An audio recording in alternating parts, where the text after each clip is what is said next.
संख्या उनको उपलब्ध करा दी गई है।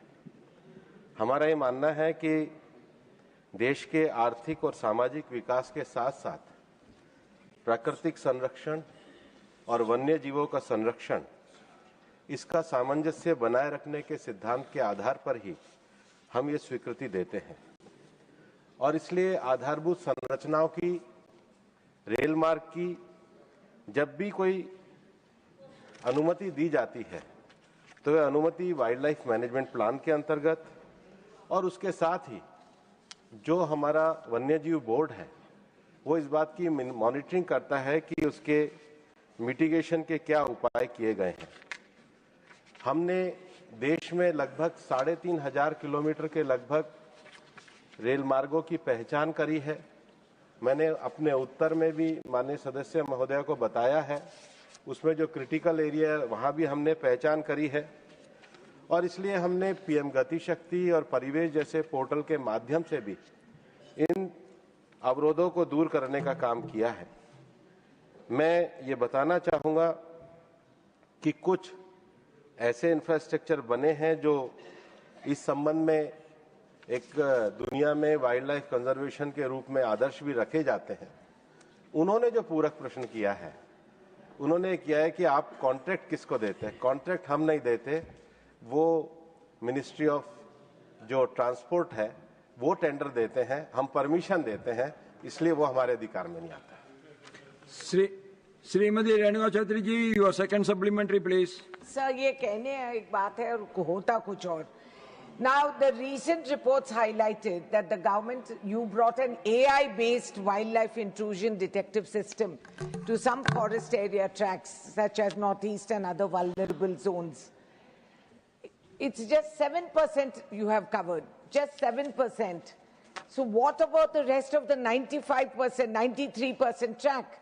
And have you done any audit in the existing 7% to see how efficient it is, this AI business that you're doing?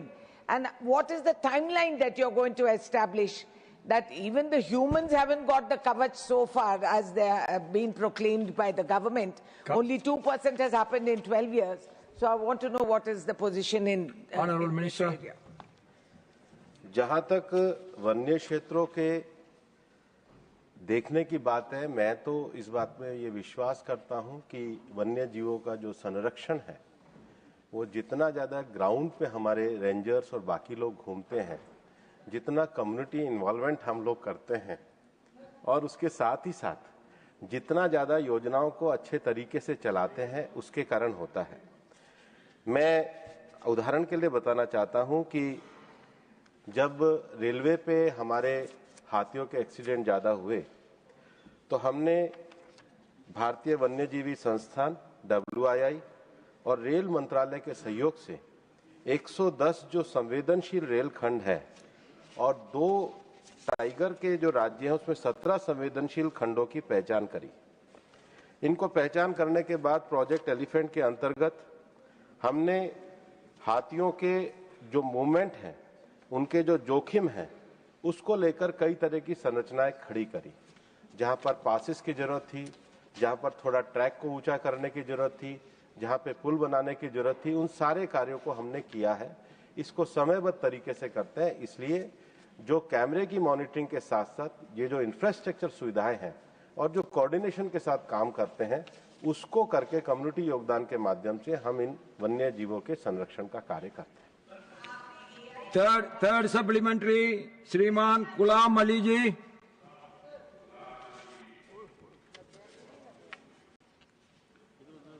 शुक्रिया चेयरमैन सर, आपने मुझे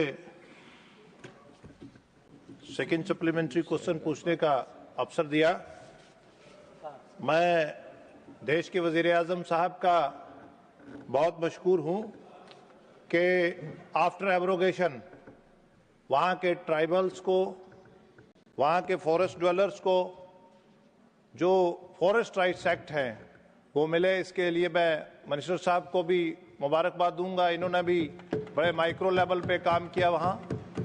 मेरा ये सवाल ये है, क्वेश्चन ये है कि जब से हमने वहाँ लेफ्टिनेंट गवर्नर साहब का रूल था तो वहाँ फॉरेस्ट प्रोड्यूस से जो एम्प्लॉयमेंट की तरफ हम बढ़ रहे थे, जहाँ FRA के जो इंडिविजुअल राइट्स थे, जहाँ कम्युनिटी राइट्स थे, वो उसकी तरफ फाइलें जो हैं वो बन रही थी और उनको बहुत सारी जगह दिया भी है फॉरेस्ट राइट्स। लेकिन एक साल से FRA जो 2006 है वो डिस्करेज किया जा रहा है। मैं माननीय मिनिस्टर साहब से ये जानना चाहूँगा कि वो जो FRA 2006, क्योंकि एब्रोगेशन के बाद ही एक्सटेंड हुआ वहाँ फॉरेस्ट राइट्स एक्ट, पहले थे नहीं, तो वो उसका डिस्करेजमेंट क्यों हो रहा है और वो इंडिविजुअल राइट्स या कम्युनिटी राइट्स ट्राइबल्स को या ड्वेलर्स को क्यों नहीं मिल रहे? माननीय सभापति महोदय, ये जो प्रश्न है ये फॉरेस्ट क्षेत्र में जो इंफ्रास्ट्रक्चर, रेल मार्ग और जो सड़क मार्ग बन रहे हैं उसके संबंध में है। माननीय सदस्य जो प्रश्न पूछ रहे हैं वो फॉरेस्ट राइट एक्ट के बारे में कह रहे हैं, जो इससे बिल्कुल अलग है।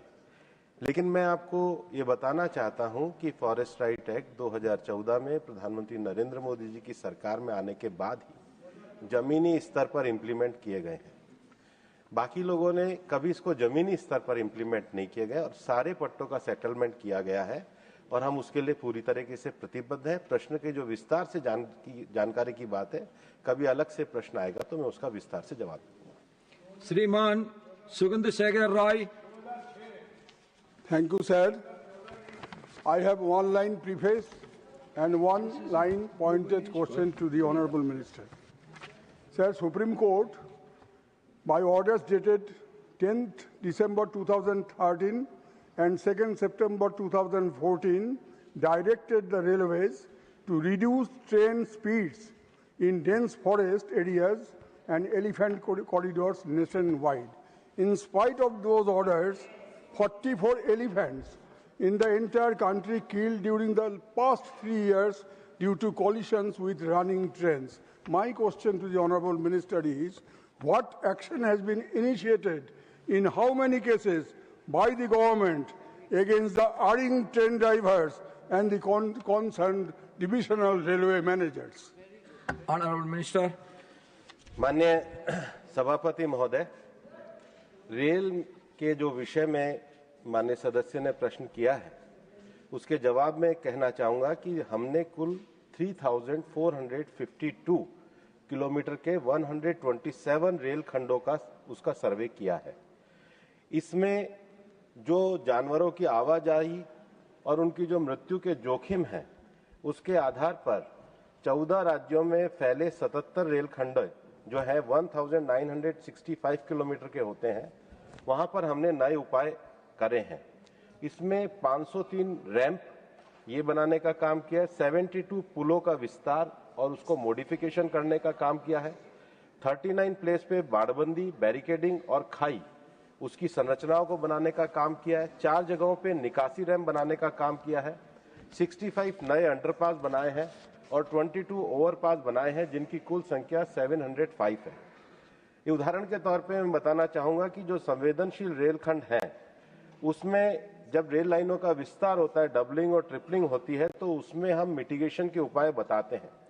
जैसे छत्तीसगढ़ के अचानक मार और अमरकंटक के जो हाथियों का गलियारा है वहां होकर गुजरने वाली Gevra road, Pendra road rail line, Maharashtra के दरकेसा सलकेसा रेल ट्रैक की ट्रिपलिंग परियोजना, नागबीड इटवारी गेज परिवर्तन परियोजना, कान्हा नवेगांव तड़ोबा इंद्रावती टाइगर कॉरिडोर से गुजरने वाली वर्षा गढ़चिरौली रेल लाइन भी शामिल है।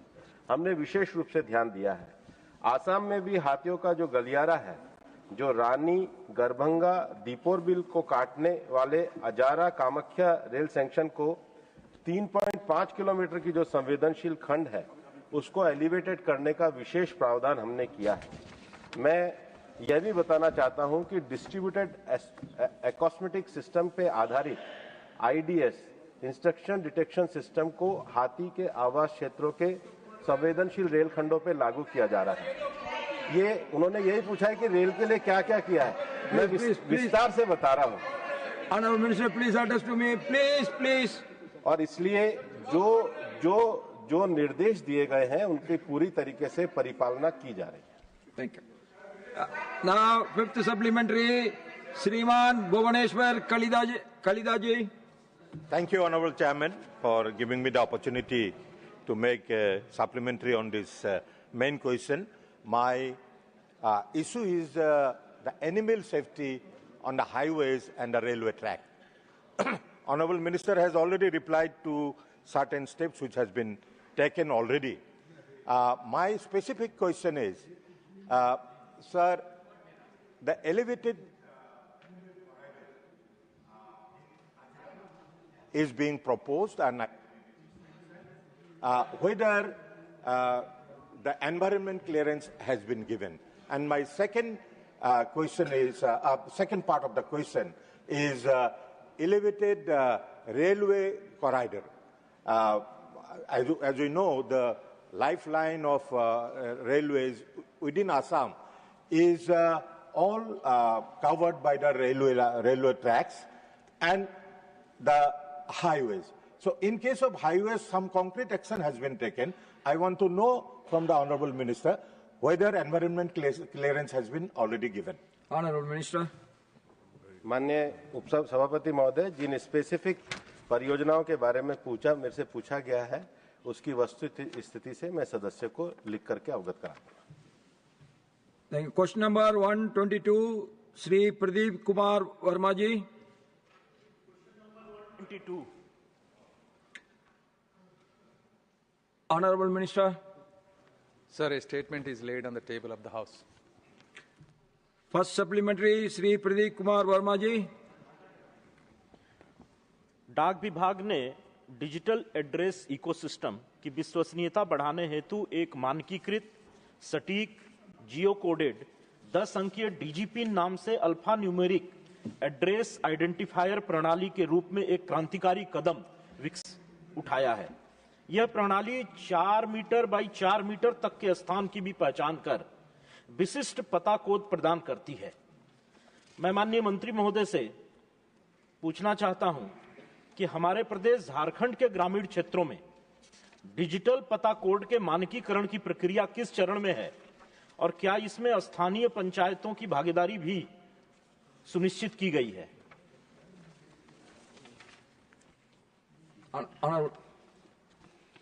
Sir, if you look at it, India has become a global leader in both digital public infrastructure as well as digital governance, whether you take it Aadhaar, UPI, DigiLocker, and so forth. And most of this credit goes to our Honorable Visionary Prime Minister, Shri Narendra Modi ji. Having said that, there is still one problem exists, that is our physical addressing system. It still remains fragmented, informal, and often imprecise, meaning that there is a linguistic and cultural variability and not machine readable. At the same time, many people still in India write their address using the landmarks like near temple, behind school, or next to the pond. Therefore, this created a serious logistical problems, whether it is for ambulance reach, disaster response teams, banks, and e-commerce platforms. To solve all of these things, the Department of Post has come up with a revolutionary idea called DigiPin, which is nothing but Digital Postal Index Number, sir. This is a simple, standardized, a 10 alphanumerical unique number, which divides the entire country into 4 by 4 meters based on the longitude and latitude. So there will be a unique address for every home, every office, every farmland, and even an electric pole can have a unique address, sir. This is all done, and we released this in May 2025. This is all in the public domain. With one click, going to the website, anybody can identify what their DigiPin is, including Jharkhand, sir. Every place in India, entire area has been fragmented into 4 by 4, sir. Even if you look at this parliament, there will be 10 or 15 DigiPins in this area. So this has been implemented across, sir. Thank you. Second supplementary, Shriman Pradeep Kumar Verma ji. मैं माननीय मंत्री महोदय से जानना चाहूंगा कि क्या भविष्य में इस प्रस्तावित डिजिटल पता सुविधा से झारखंड में सरकारी योजनाओं की लक्षित डिलीवरी, आपातकालीन सेवाओं की त्वरित पहुंच और ई-कॉमर्स सेवाओं में सुधार की अपेक्षा की जाती है? Honorable Minister. Sir, taking the